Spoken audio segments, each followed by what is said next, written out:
Jadi kembali di Apa Kabar Indonesia Pagi, kita lanjutkan perbincangan. Saya langsung ke Pak Hudori. Pak Hudori, tadi kalau Pak Bustanul sudah mengidentifikasi ada 3 faktor gitu yang menyebabkan kenaikan harga pangan. Nah, untuk saat ini apakah menggenjot produksi juga setidaknya bisa meredam kenaikan harga pangan, Pak Hudori?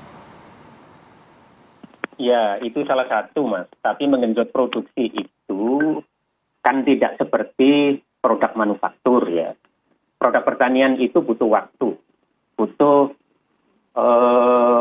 proses penyiapan dan seterusnya ya. Untuk komoditas-komoditas tertentu itu butuh waktu 1,5 bulan, bahkan 3 bulan, bahkan 4 bulan. Jadi tidak serta-merta ketika terjadi kenaikan permintaan itu bisa direspon lewat produksi. Berbeda dengan produk-produk manufaktur.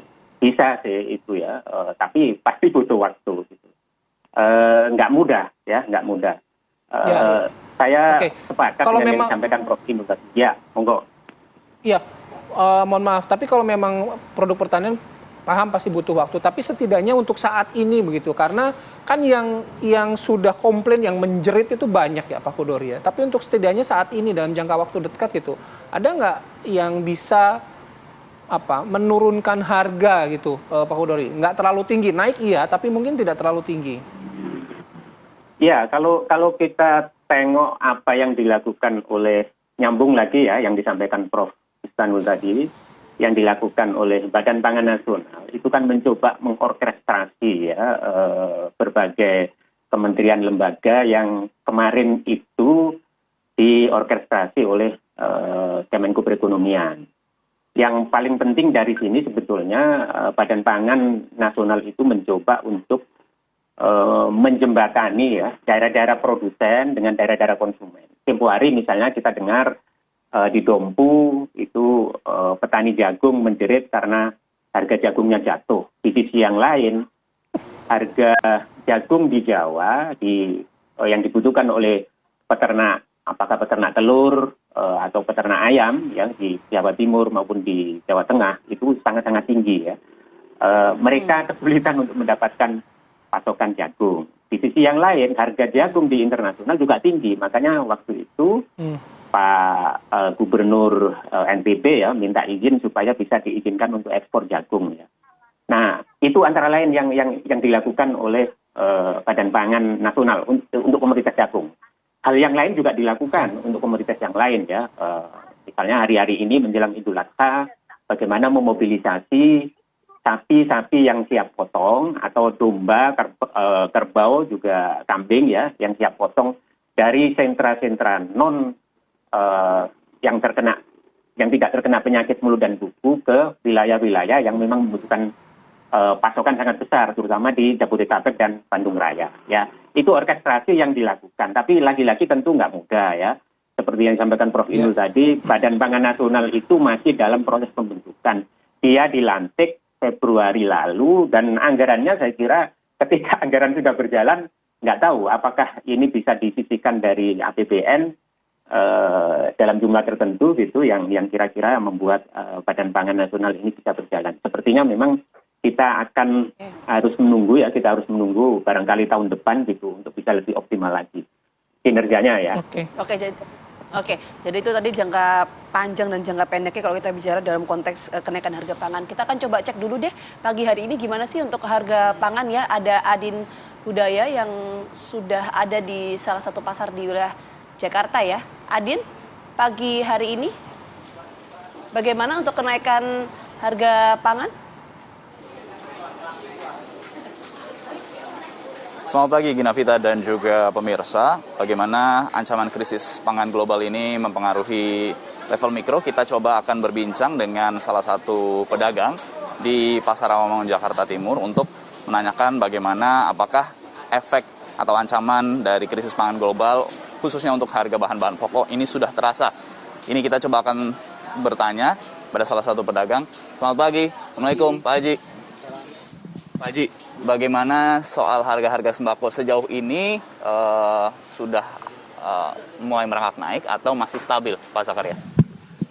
Sementara ini pokoknya bulan-bulan ini stabil-stabil aja dan minyak juga sudah turun. Sudah turun per liter 14.000, per kilo 16.000. Minimal satu orang dapatnya 2 liter. untuk minyak curah. Untuk minyak curah. Kalau telur, tepung, gula, garam seperti itu bagaimana? Tepung, gula, telur kayaknya malah turun itu. Kalau telur turun, kalau tepung, terigu, garam stabil. Stabil dari bulan puasa, bulan Februari, bulan puasa kemarin sampai sekarang stabil aja. Kisaran harganya untuk ke beberapa komoditas tadi kayak misalkan tepung, garam, gula, berapa sampai berapa, Pak Zakaria? Tepung terigu minimal 11.000 per kilo. Kalau garam tergantung kualitas. Ada yang setengah kilo 5.000, ada yang setengah kilo 7.000, bagaimana kualitasnya gitu. Untuk pasokan secara besar gitu, misalkan seperti pasokan kacang kedelai misalkan atau bahan-bahan bumbu dapur, masih aman? Aman semua, pasokannya aman, terkendali semuanya. Terima kasih Bapak Zakaria atas informasinya. Nah itu tadi Gina Vita dan juga pemirsa. Hari ini informasinya memang tadi seperti apa yang disampaikan oleh Pak Zakaria, belum ada atau belum terasa efek dari krisis pangan global atau kurangnya distribusi atau tidak lancarnya distribusi sejumlah sembako begitu. Kembali ke Anda di studio, Gina Vita. Baik, terima kasih Adin atas laporan Anda. Sekarang saya langsung terakhir ke Pak Bustanul. Pak Bustanul, mungkin menjawab keresahan begitu ya masyarakat gitu, pedagang gitu yang di pasaran kok harganya naik terus gitu. Nah, tadi pagi ibu saya juga WhatsApp nih gitu. Katanya sekarang bawang merah 60.000, tadinya 28.000 gitu. Nah, kita ini harus siap-siap kenaikan harga ini sampai berapa bulan ke depan ya Pak Bustanul gitu. Terus apa yang bisa disampaikan gitu, Pak? Baik, Bang Bayu, Mbak Sita, begini. Tadi dari Pak pedagang kita mendengarkan langsung pasokan oke, cuma harga yang agak liar gitu kan. Ada faktor ekspektasi juga perlu dimainkan. Ini penting ini. Jadi di pasar itu, Mas Bayu ya, ada yang disebut faktor psikologis ekspektasi pasar. Ketika orang menduga akan naik, itu naik beneran. Nah, itu tingkah laku itu oleh para ekonom sebetulnya sudah dikaji dengan baik. Oleh karena itu, counter argumen dan informasi yang lebih jelas, tidak bohong ya, informasi yang beneran itu sebetulnya bisa meredam. Tadi yang Anda sebutkan sama dengan yang saya sebutkan ya, bawang merah dan cabai memang naik. Nanti pada musim panen setelah stok mulai lebih banyak itu maksudnya merata bukan hanya di pasar, itu biasanya meredam. Jadi begini fluktuasinya itu.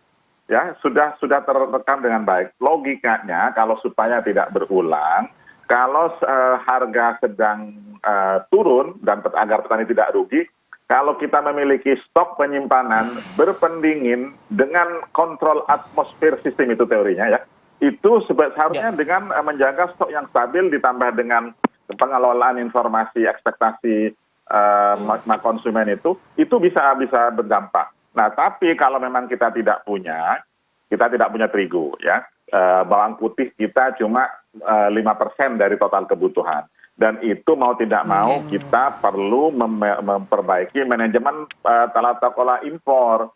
Kalau impornya terlambat, nggak ada masalah, biasanya naik lagi.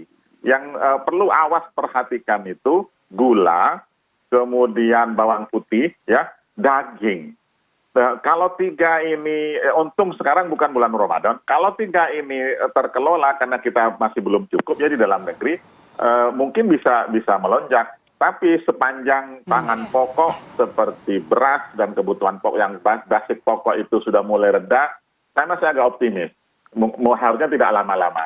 Mudah-mudahan sih di global juga ada penyelesaian diplomasi yang lebih baik lagi. Jangan sampai ada negara-negara yang saling menahan ekspornya, itu nggak benar itu. Multilateralismenya malah nggak jalan kalau semuanya mementingkan diri sendiri masing-masing. Itu lobby internasionalnya yang harus diperkuat. Oke, baik. Baik Pak Bustanul, terima kasih. Pak Kodor juga terima kasih sudah bergabung pagi hari ini. Mudah-mudahan apa yang tadi sampaikan Pak Bustanul juga bisa dicermati ya untuk harga pangan di pasaran. Sekali lagi terima kasih. Selamat beraktivitas. Salam sehat selalu.